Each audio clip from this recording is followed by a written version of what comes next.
Good morning and welcome to the end of 2025 and one last walk in this dying year. I was wondering how I would do this actually because we've had pretty much a month of polar vortex cold and my phone would have died for sure. However, right now it's about -5 and precipitating gently.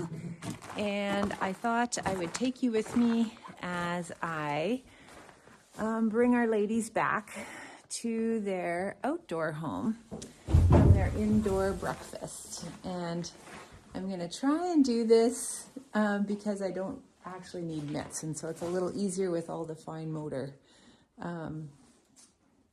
halter putting on and off and so on and so forth.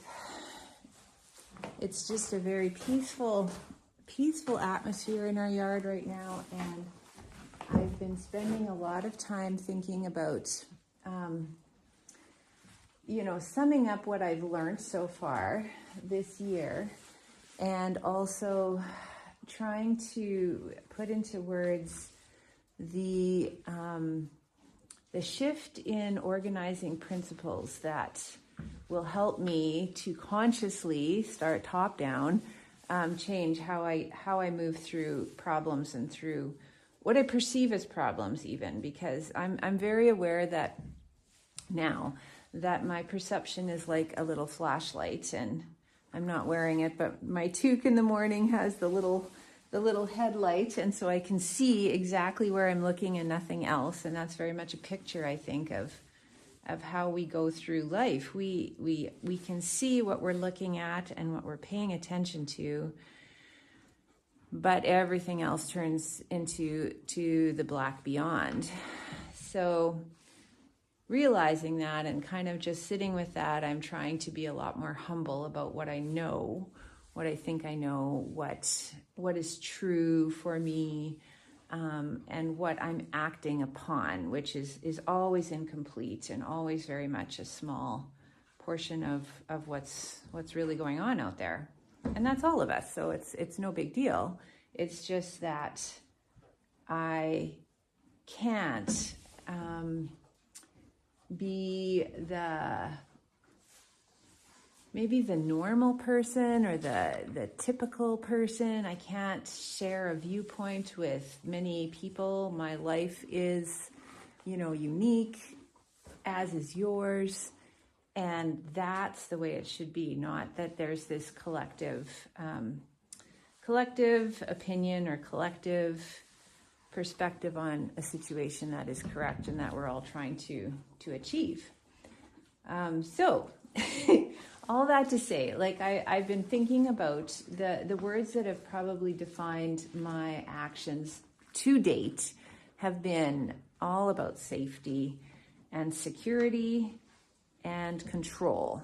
And when I hear those words, when I speak them, I feel a tightening in my body, because safety, security, and control require a lot of work. And even with the most work, they are threatened all the time. And right now, outside, it's really nice and warm, but it's also very slippery again because all the snow is just at that freezing point, and there's no friction. So safety and security and control become more difficult with factors like that. And so instead of safety and security and control, I am wanting to spend 2026 working towards space and softness and grace. And those words, when I say them, I feel this exhalation. I feel this relaxation. I feel that safety is hard to achieve, but space, if I give myself more space, if I take the time to allow the horses more space around me, if I move slower and with less urgency and with more, I guess, awareness of the wider world, even though I'm using my little headlight to find it, that will keep me safer. It will keep me a lot safer and more able to, to navigate. I'm going to go in here and just talk about space in here, because it is very much a function of, allowing each other the ability to move. Hi there, Tundra. To get out of each other's way. Let's walk around you. Yeah. Yeah. And just to, thank you. Just to signal, I'm going to be here. What would you like to do? You would like a treat. Yeah. Could you move? Could you move out of the way? There we go. Lovely. And this gives me space. This gives me, come on, girl. Come on, girl. Yeah. Oh. Yeah, you're trying to figure out where to go. Yeah, there you go. So she's not sure. I haven't done this before. And so she's turning around and she is, trying to. So I'm going to give her space to work it out instead of pushing. There you go. Yeah. What are you going to do? What are you going to do? You're facing the wrong way. That's a girl. That's a girl. There you go. Yeah. So, space and time being very, very related. I want to give myself space and softness, and instead of controlling the situation, I want to have grace. And that is not the same as being unsafe. It is just it's a very different focus of perceptual awareness. Okay, I'm going to just halter her up and take her on a little walk. There. It's so interesting to me, like this routine of putting the horses in the barn is really extra. They don't need to be here, but she's learned to drop her head for the halter, and I am careful to take them in and out in different orders every time, and there's lots they're learning about manners and space and gentleness, softness. Everything is getting softer. When I bring them into the stall, I ask them to wait until I invite them in from the side. So they are becoming more polite and in their use of their space. And all of it is happening in these little micro interactions every day. And this is entirely opposite to the way I have lived my life, because safety, security, and control demand a lot of harshness, a lot of demands, a lot of kind of thinking about danger and about what you might do to endanger me or yourself, and how I can prevent that. And whereas space allows me and the horse to make some mistakes. So I'm going to try again with the turning around and see if she can accommodate to me. Come on. That's a girl. Good girl. Yeah, there we go. Yeah, good girl. Just move over. Turn around.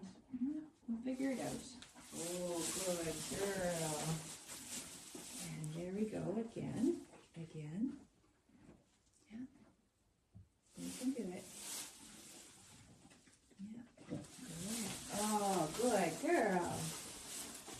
is it. So that's something we can work on in the stall. It's new and different for her, but if I slow right down and not even so much cue as let her figure it out, I think this will be easy to build, even like me requesting to go on her back and me requesting her to come towards me and to position herself and all of that. I think I want to use this spacious, soft, and you can make all sorts of mistakes approach because I'm not in danger. I'm setting it up to not be dangerous. Anyway, let's head out. There we go. Come on, girl. And you're like, what? I love it in here. So again, yeah, you're looking at the camera and going, what are we doing? Come on. That's a girl. I know. I know. I know. I know. Get your head out of the treats. This is entirely out of the ordinary, and it has to do with the phone.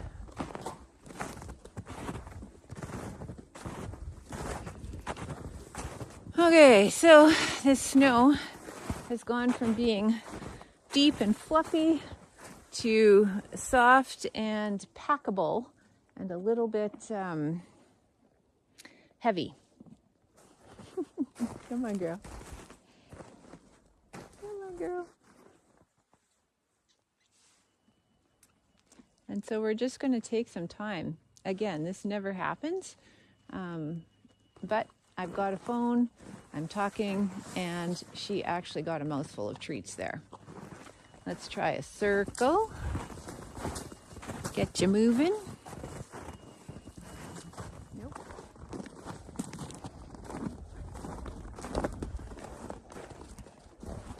That's a girl. That's a girl. There you go.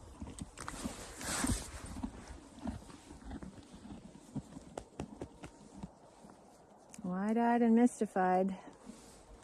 Okay, let's go get some more horses. Yeah, so organizing principles really, I think, play a huge role under the surface of what I pay attention to, what I take in, and therefore what I think are my options for action. And when I had it in my head that I need to control the horses and keep myself safe, I got very tight and very kind of jerky and rigid in general. That's generally been my way of being with the horses more than I'd like to admit, because so much has been riding on how I've felt that I needed to achieve, which was barely in my control. Really, it wasn't in my control. I can't control what Tundra chooses to do, and so her deciding to take some detours there and, you know, be worried and try and eat and generally avoid you guys, that's her choice, and I don't need to control it. I could just watch it and respond in real time slowly, and that would be a very different way of being for me. Where she can flip around in her stall. She's just the right size. No. Thank you. There you go. All right. And I'll take you along and see what she thinks of having a phone along. I don't know whether this will make it in. It's just a hot mess of a video. But it's what I have available these days. There's not. So some other organizing principles that I am trying to get rid of. One of them is my tendency to protect myself quite aggressively from kind of upcoming, like I dread things that haven't happened, and so I proactively try to protect myself from abandonment or rejection or pain, and those are the worst things I can think of. And so in acknowledging that, I'm realizing that by doing that, I'm just turning my flashlight, turning my attention, turning my perception to the worst possible outcomes that could happen, and missing so much. And yes, maybe I'm protecting myself by carrying around this big suit of armor and being super proactive and preemptive and armored up, but it's not who I want to be. And it really is the reason that my heart has been so locked down, in my opinion. It's that inability to deal with tenderness. How can I be tender if I'm going to get hurt? So I'm going to try instead to use what I've learned and to live in my home and really experience the safety that comes from being at home. There we go. And how home can be my safety instead of armor. And if I come out of the home and am not armored, I might get hurt. But this way I could just, hi there. I could just come home and heal myself and maybe replenish and regroup, and it would be okay. Maybe I'm not so tender as I think. Maybe I have a little bit more resilience and ability to heal than I have thought. Good girl, Blue Jay. All right, let's take you guys along again.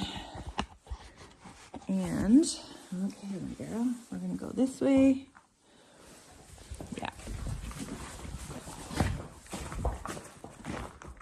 All right, last horse. Yeah, these are my walks. There you go.